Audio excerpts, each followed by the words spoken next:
attention les policiers, vous allez voir ce que vous allez voir. Bon, ça fait un peu beaucoup. Et je l'avais dit, après avoir maltraité sa police, l'État lâche sa police. Adrien Matou, on a appelé cette partie de l'émission « Mais à quoi joue Macron ?» Oui, parce que c'est assez incompréhensible en fait, parce que quelle qu'était son intention, je ne comprends pas vraiment cette photo, parce que soit il veut défendre la police, soit il veut mettre l'accent sur les violences de la police. Mais dans les deux cas, cette espèce de photo en souriant avec un t-shirt de caricature, on parle quand même d'un sujet un petit peu grave, 40 personnes éborgnées, des centaines, voire des milliers blessés, des policiers très tendus de l'autre côté. J'ai du mal à comprendre, surtout qu'apparemment il n'a vraiment pas été forcé. On aurait pu penser qu'il n'avait pas vu le t-shirt et que la personne l'avait mise comme ça. Et en fait, non, il est. Oui, c'est ce qu'explique ouais. Jules. Donc c'est un peu étonnant. Après, il a fait une autre intervention dans laquelle il récuse complètement le terme de violence policière. Donc je pense que c'est pour ça que l'intervention du syndicaliste d'Alliance est peut-être un peu à côté de la plaque, parce qu'il est toujours pour l'instant vraiment en défense de la police et même jusqu'à aller nier le terme même de violence policière. Donc voilà, mais cette photo est un peu lunaire. J'ai pas vraiment compris l'intention du président.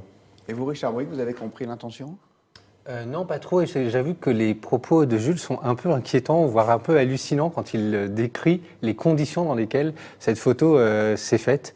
En gros, c'est très léger de la part du président. Il a une espèce d'un manque de distance terrible par rapport au fait que voilà, il va s'afficher sur une photo dont on sait qu'elle va faire le tour des réseaux sociaux. Il s'y affiche avec un sourire sur une photo, dans laquelle il y a ce t-shirt avec un symbole qui est hyper fort et qui marque en plus un débat de société dans le moment, qui est assez grave, dans une société qui est très tendue, où à la fois du côté des policiers comme du côté des manifestants qui ont été abîmés par les lanceurs de balles. Enfin, je trouve que voilà, il y a. Alors, moi au départ, j'avais cru que c'était un peu le côté disruptif de la communication du président, mais en fait, c'est pas du tout ça. Là, il y a un manque de distance complet, il y a une légèreté.